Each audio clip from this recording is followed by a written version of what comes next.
What do you think are the major issues that we are dealing with in the Middle East at the present time? Thank you very much, Dr. Walsh. It's a pleasure to be here at the University of Charleston and in West Virginia in general. Well, you're asking a very wide question, and I think it's the first thing that we have to keep in mind when speaking about what are the issues in the Middle East is that the issues in the Middle East, the Palestinian-Israeli conflict is not the main problem. Actually, it is a problem, and of course in the United States it takes a lot of attention. But the problem in the Middle East is twofold.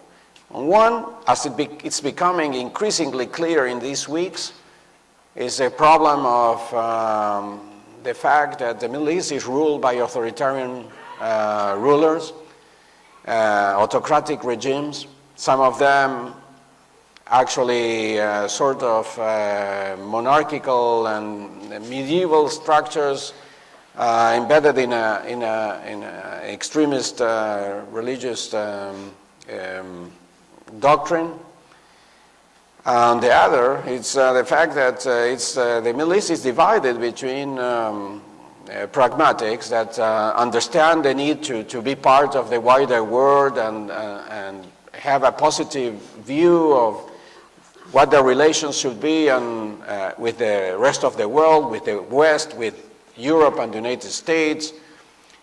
And on the other hand, you have radicals who view the world through a sort of jihadist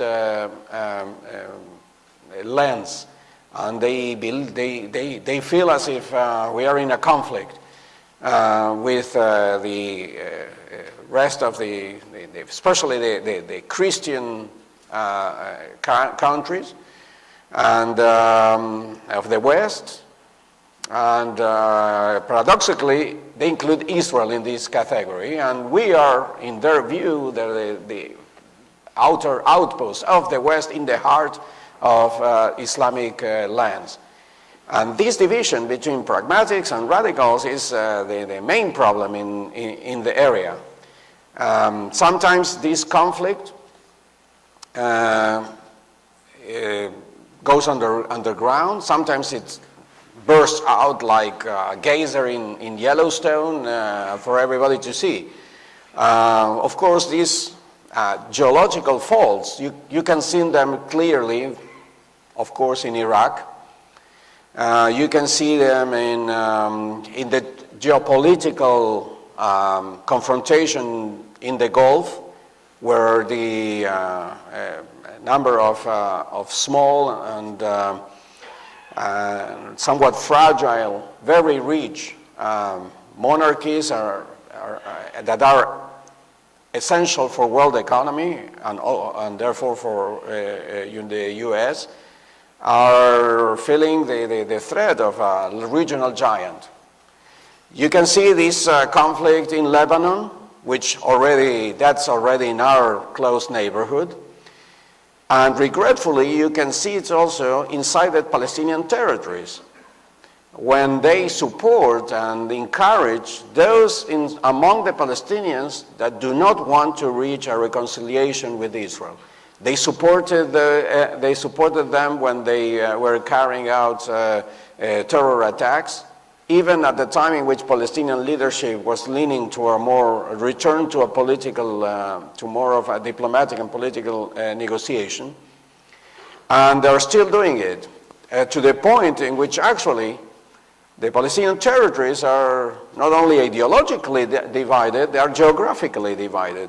The West Bank is under the power or the authority of Mahmoud Abbas and the Palestinian Authority, as it's called, while the Gaza Strip is under the rule of Hamas, which have resisted all calls for moderating or changing their ideology, which supports the use of violence to achieve their goals, and doesn't see a place for Israel in the future Middle East.